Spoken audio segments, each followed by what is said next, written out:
welcome to your Steeler Nation podcast, part of the DK Pittsburgh Sports podcast network and sponsored by Total Sports Enterprises.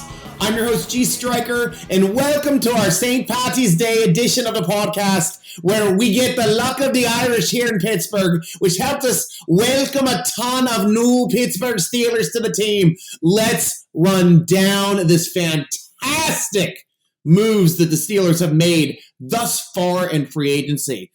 First, picking up Mitchell Trubisky, quarterback out of Buffalo, was a starter in Chicago, where he was there for 4 years, then played as backup to Josh Allen in Buffalo this past year, did a good job. We get a mobile quarterback at an extremely cheap price, Steeler Nation. Got him at $5 million for this season minimum. That's minimum. That's the only thing he's guaranteed. But it's supposed to be a 2-year, $14 million with escalations that can take it up to as high as $27 million total. We'll have to see if that works out or if the Steelers find their new quarterback in the draft either this year or next year. But either way, we are set because Mitchell Trubisky will be here to help out that competition with Mason Rudolph, with Dwayne Haskins. Next biggest pickup we just got yesterday, Myles Jack joining the team. Yes, I know, not another Jacksonville Jaguar inside linebacker coming over to help us out like last year when we picked up Schobert, but Myles Jack is a more solid tackler. He has the lowest, actually second lowest missed tackle rate of all inside linebackers last year that played at least 15 games. Phenomenal tackler, big improvement to the run game, which we really needed and which we really got hurt a little bit more when we lost Mike Hilton to the Cincinnati Bengals, because that man used to do a lot of heavy lifting in the center of our defense. But Myles Jack coming over. We got the Jack, 2 years, $16 million, free agent from Jacksonville. Third biggest pickup, James Daniels, the guard center out of Chicago, who used to play with Mitchell Trubisky, by the way, signing a 3-year, $26.5 million contract. Sounds huge, but this year only costs a minuscule $4.167 million with that signing bonus and his very, very low first-year salary. So congratulations. Welcome to the team, James McDaniels. Should be a big part of helping out us out in the run game, along with Mason Cole, who we signed just before Daniels from Minnesota. A smaller salary, 3 years, $15.75 million. He's going to cost about $3 million this year. So another big pickup to help us out with that interior offensive line, to help out Dotson, to help out Kendrick Green there on the inside, and of course with Trey Turner departing. Levi Wallace, big pickup and surprise pickup, because we had news earlier in the day that Ahkello Witherspoon was going to be joining the team. He didn't join us that day. He joined us the following day. So now we have Levi Wallace and Ahkello Witherspoon coming back. These are solid edge corners in the league that are starters. So does that mean Sutton's going to go back down to the slot? Maybe. That might be the best move of all, because then we have two outside corners that can play, and we still have Minkah Fitzpatrick. We do not know if we have a strong safety yet. We'll talk about that in a little bit. Chuks Okorafor was the biggest re-sign thus far, signing a 3-year deal worth $29.25 million, only costing $4.5 million this year. So Steeler Nation, take a step back from that $29.25 million price. Don't jump off a bridge yet, because this year it's only $4.5 million. It's a show-me deal. And if he shows us he can play, he will be a cheap offensive tackle for the following 2 years, because we have him locked in. Montravius Adams coming back again, backup nose tackle. We picked him up late in the season off of waivers. I think we pulled him from somebody's practice squad, actually. But he signed a very, very cap-friendly 2-year, $5 million deal to help back up Tyson Alualu, who's going to be the starter when he returns. Miles Killebrew also returning, our safety/special teams ace, who had two, not one, but two blocked punts, nonchalantly blocking punts for our defense. All signed a nice 2-year, $4 million contract to be a special teams demon, and at $2 million a year, that is very cheap. $1 million per punt block, I will take it every time. Also, Arthur Mullet coming back at the the slot corner position, being the run defending slot corner within our defense. We had Norwood being more of the pass defending slot corner when we were getting in passing situations. Signed the same contract, 2 years, $4 million, and we'll help out with the run defense a little bit there as well. Dwayne Haskins coming back, signing his restricted free agent tender. If anybody signs him, that's a 1-year, $2.5 million tender. But if anybody signs him, the Steelers get a first-round draft pick because he's signed to his original tender. He was a first-rounder, and the Steelers would get first-round compensation if they lose Dwayne Haskins. Not counting on it, but still nice to have. Robert Spillane coming back, also as a restricted free agent, and Marcus Allen, both signing their tenders at inside linebacker for depth, both with 1 year, $2.5 million. And finally, J.C. Hassenauer was an exclusive rights free agent, signed for league minimum because that's the way exclusive rights contract work.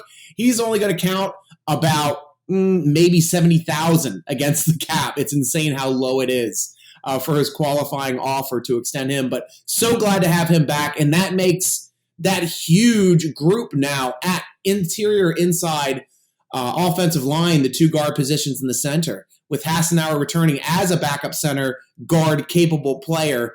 We are set, absolutely set. We will not be drafting any interior offensive linemen, with 4 players on the team being center capable. 4 of them. All of them are guard capable. So really going to be interesting to see how they put those chess pieces together. Right now, we really only have the 2 starting outside tackles. I know we have Haig for depth as well. We'll have to see. We're probably going to be drafting a tackle somewhere, maybe being a first, second, or third rounder, depending on how the draft works out for us. The only free agent the Steelers have lost officially is now Ray McCloud, which is a big hit. Sounds like he's going, according to Jeremy Fowler, he's going to be signing with San Francisco on a 2-year deal.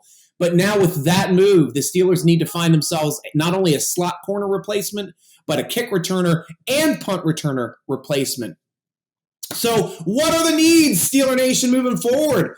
Coming into this free agency, Steelers needed a quarterback. They needed an offensive tackle. They needed a cornerback. They needed an offensive guard, a center, an offensive line in depth, inside linebacker depth, and nose tackle depth. And all of those were filled thus far with the players I just talked about.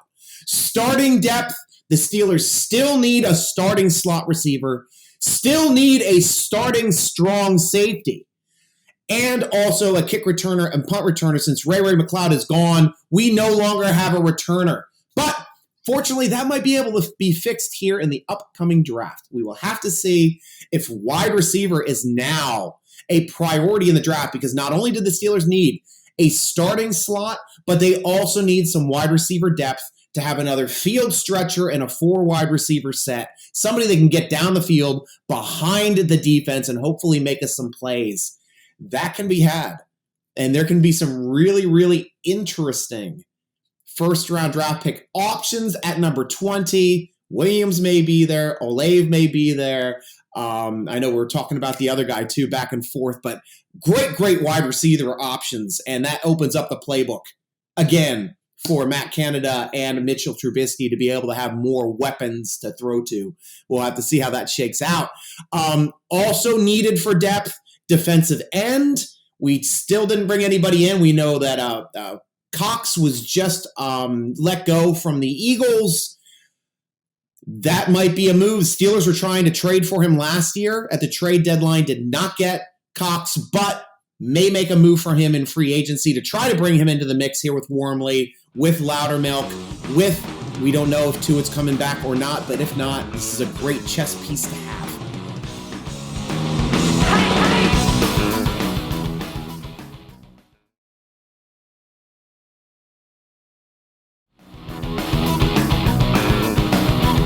Outside linebacker depth is always a thing. Taco Charlton is right now a free agent. We have to see if we're going to re-sign him and bring him back. or find somebody else and bring them in. Otherwise, outside linebacker may be a higher target as well than we thought going into this draft. Running back depth, we really have nobody behind Najee. We've kind of let everybody else go. I know right here, Balaj is a free agent, has not signed with anyone. I would not be against bringing him back, but this might be a position the Steelers might not target until the draft or until after the draft, when there were still a good amount of solid, talented veteran running backs still there in the stables with somebody to bring in, because it happens every year. There's always a glut of veteran running backs available after the draft where the Steelers might be able to make a move if they're not happy with their choices from the draft. Tight end depth as well. We have our top 2 tight ends are locked in. Pat Freiermuth, you are our number 1, baby. We're so glad to get you last year. Don't have to worry about that type of player. Secondly, we got our top pass blocking tight end in Gentry, who's developing nicely within our system and still making some catches downfield, but we still probably should get a third tight end. If we're looking just to get a straight run blocker, that can be had in the draft. If we want somebody a little bit more athletic, we might have to be looking to free agency to fill that role, but we are not looking for a starter, Steeler Nation. We're looking for depth there in that position, so we'll have to see how that one shakes out. And that's how we're looking, guys. Need a wide receiver, need a strong safety, kick returner, punt returner for depth, defensive end, outside linebacker, running back, tight end, and wide receiver depth.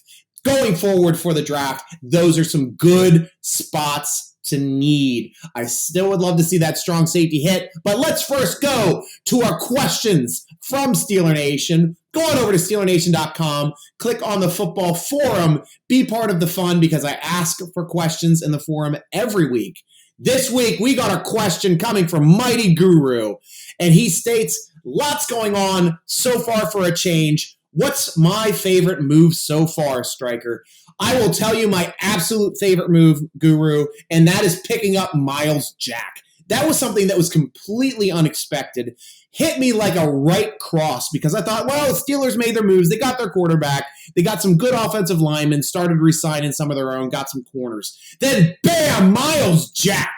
Myles Jack. Not only we get Myles Jack, we got Myles Jack for cheaper than what we have for Schobert. So we ended up getting rid of Joe Schobert today, actually Thursday. We ended up signing Myles Jack the same day, and we ended up creating more space in the cap just for that inside linebacker move and swapping those former Jacksonville inside linebackers. Fantastic, fantastic move. Now, probably it's not the sexiest move, but I think this is probably going to end up being the best move for the Steelers, and that is the signing of James Daniels. Guy is just a monster in the run game. He's huge. He explodes off the ball. He loves pancaking defenders. That's the kind of guy in our new system with our new offensive linemen's coach, as well as Canada, this whole new motion offense, RPO, mobile quarterback. This is the type of offensive linemen that are going to reap dividends for Najee's ability to be able to rip off longer gains and be hit farther down the field instead of at or behind the line of scrimmage like most of last year, where he might be getting hit at 3 to 5 yards down the field, thanks to this pickup alone. Not the sexiest one, but probably the strongest one. Final question from you. What move would I make next? Now, here are my moves. Since I already said we need a wide receiver, we need a strong safety. My top strong safety is Honey Badger. If the Steelers find a way to sign Honey Badger, this free agency period was an absolute home run. And the Steelers are here to say, look out, AFC North. We're not just here to compete with all of your great quarterbacks, your Joe Burrows, your Lamar Jacksons, your Baker Mayfield. We'll talk about Baker in a second. I got to get to that too, because I really want to talk about that. But with this move, that's going to be a tough throw for any quarterback in our division to be able to play. Where are we going to go with this ball? Because unlike a corner where you can avoid one side for the other, with safeties, they can be moved around so much, you don't know where they're going to be after the snap of the ball. With the athleticism of those two guys being able to move into zones where only they can get to and make plays on footballs. Really, really would look forward to seeing something like that with a Batman-Robin combo in the backfield. Other location has to be wide receiver. Tops. We got to pick up somebody at wide receiver, and maybe you're going to have to pick up someone that is kick and punt return capable. It sucks that we lost Ray McCloud because he was all three of those things in one, but might be making some moves here within these next couple days as the market starts to settle a little bit. You may see some good players. Goodwin, maybe they're available for that field-stretching fourth receiver option, and that would be a great option to have too, and also be a great backup in case something happened with Chase Claypool. And just to touch base, we talked about this on the podcast before. I stated this back when I said, look out, look at these big contracts these quarterbacks are getting. Lamar's on his fifth-year option. Baker Mayfield's on his fifth-year option. Look out, Baltimore and Cleveland. These guys might not be playing for you this year on their fifth-year option. You might have to make a decision. Now, what did Cleveland do with the factory of sadness but screw themselves with their quarterback situation, trying to swing for the fences and bring in Deshaun Watson and missing terribly? Not only did they miss terribly, they pissed off their quarterback. Their guy that is in every commercial watching NFL football, with his house being your stadium in the factory of sadness. The mistake on the lake there in Cleveland, that's your biggest mistake you've done this season, was upend the cart, throw the baby out with the bathwater before you even had a quarterback in there. Now, he doesn't want to be there. He doesn't want to play with you guys anymore when he was committed to your city, committed to your team, and you screwed the pooch on the best quarterback you guys have had since Bernie Kosar. Look out, because we're going to keep adding to that names on the back of the jerseys, because if Baker's gone this year, that is a failure. Another failure to put a pin in the cap for Cleveland Brownies. Again, man, that is rough, because I was saying there's no way he's going to be playing for that fifth-year option. Now it looks like there's no way he's going to be playing in Cleveland. And look at them try to get some draft capital for a quarterback that isn't any better. I'd rather have Carson Wentz than that guy. I'd definitely rather have I'd rather have Cousins than that guy. I'd definitely rather have Russell Wilson or Favre than that guy. So the draft capital now, it's dropping. And Jimmy G's still, I'd rather have Jimmy G. Jimmy G's still available. So the Colts looking for a quarterback, like I said, they're probably going to be looking Jimmy G, since it doesn't look like they got a chance at Watson. But Baker, where's he going to go? He's going to end up somewhere like Jets or someplace where he's not going to be on a good situation, because he was on a team that was on paper the most talented team in the league going into last year, and his play alone made sure they were under 500 and made it to the back end of that division. But good luck to you, Baker Mayfield. Couldn't wish anything more for the Cleveland Browns fan base to know that you are now looking for another quarterback. Good freaking luck, because nobody wants to play in Cleveland. Your place is a mess. Absolute mess. And that's all the time we have here for your Pittsburgh Steelers Nation, your Steeler Nation podcast, sponsored by Total Sports Enterprises. Be sure to go over to tseshop.com. Check out all the great stuff they have over there. Lots of memorabilia, signed items, signed jerseys, all at great prices. tseshop.com. That's your place to go, Steeler Nation. Check out the vidcast next Thursday live at 7 p.m. because I'm traveling in the Texas area. I'm back in Austin. Going to be here in Austin for Friday, Saturday, Sunday, working the Renaissance Fair over at Sherwood Forest. So if you go to Feargal Blades, Sherwood Forest, come on over and say hi, because I'll be in my Irish brogue, selling the pipes, selling the smokes, selling the knives, doing our best over there at the Red Fest, but we'll be having a blast. Join us over there. So check out great Pittsburgh sports content at dkpittsburghsports.com. Come on over to SteelerNation.com to read the Steeler-focused articles, or check out and tweet us at Steeler Nation, Instagram us at SteelerNation.com, follow the podcast at _SN Podcast, Instagram, Steeler Nation Podcast, or me at Steeler Nation Stryker, SN Stryker on Twitters and Instagrams. Thanks for joining us for the Steeler Nation podcast, sponsored by Total Sports Enterprises, part of the DK Pittsburgh Sports Podcast Network. I'm your host, G. Stryker, rooting along with you as always. Go Steelers!